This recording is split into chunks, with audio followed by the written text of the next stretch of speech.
That's crazy. I can't believe this has been in the game this entire time. Wow. Wow. The ice arrows. One of the 3 sets of elemental arrows that you can get in the Ocarina of Time. These special arrows have the power to freeze vulnerable enemies in place until they thaw out in a few seconds. While frozen, Link is able to usually follow up with a jump slash before they have the chance to thaw out. Enemies that are immune to their freezing properties take normal damage as if they were hit with a regular arrow.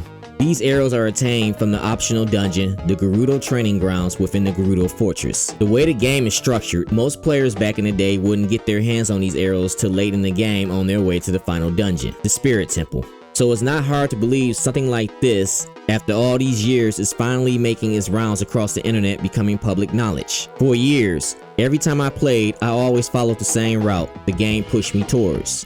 Forest, fire, water, shadow, and spirit. Interestingly though, in some of my playthroughs, I would attain the key items for the temples and leave for the next dungeon. In a glitchless run, this is the closest you would get to playing the game in an unintended order, evident by Navi constantly telling us to go to the Forest Temple, and she'll keep letting us know this until we get the Forest Medallion. However, the only way to get inside the Shadow Temple is for the player to attain the Fire and Water Medallions, for it is the only way for Sheik to appear in Kakariko to teach you the Nocturnal of Shadow. Because of this, most players wouldn't know that the ice arrows can be used against Bongo Bongo. This completely blew my mind, but honestly it makes me wonder why the ice arrows would even have a special animation against Bongo Bongo. Even if we never respond to Navi, when we pull out the Master Sword, Sheik will tell us about the temples, referring to the Shadow Temple as the House of the Dead, before referring to the Spirit Temple as the Goddess of the Sand. I could accept that maybe Nintendo wanted curious players to do the training grounds, then go to the Shadow Temple, but if you use cheats to give yourself the ice arrows,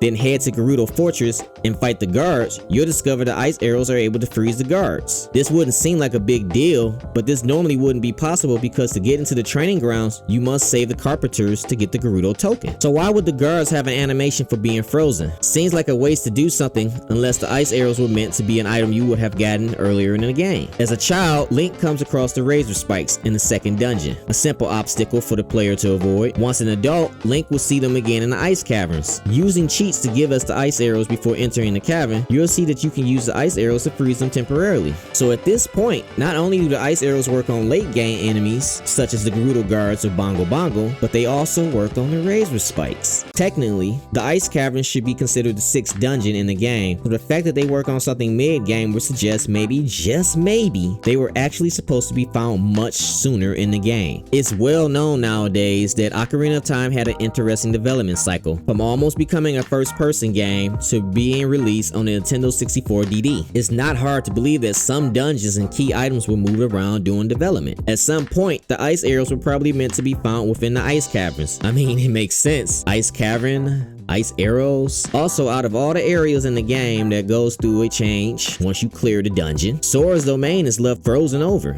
If you glitch your way into the water under the ice, you will notice there's an area where it looks like it once had a loading zone, the way the terrain is. Perhaps there was some content that expanded on the Zora saga that was removed because it's just strange that the Zoras have little to no interaction with Adult Link. In the Water Temple, the final room before the boss, there's razor spikes hindering your way. If we got the ice arrows in Zora's domain, or the ice cavern, we will be able to use them to freeze the razor spikes and make walking up the slope easier. In Master Quest, Nintendo must realize how weird this room was because they put a switch in here for you to simply hookshot to the top. Master Quest also keeps the ice arrows locked away in the training grounds and are actually useful in the Spirit Temple, but they are still not mandatory for completing the game.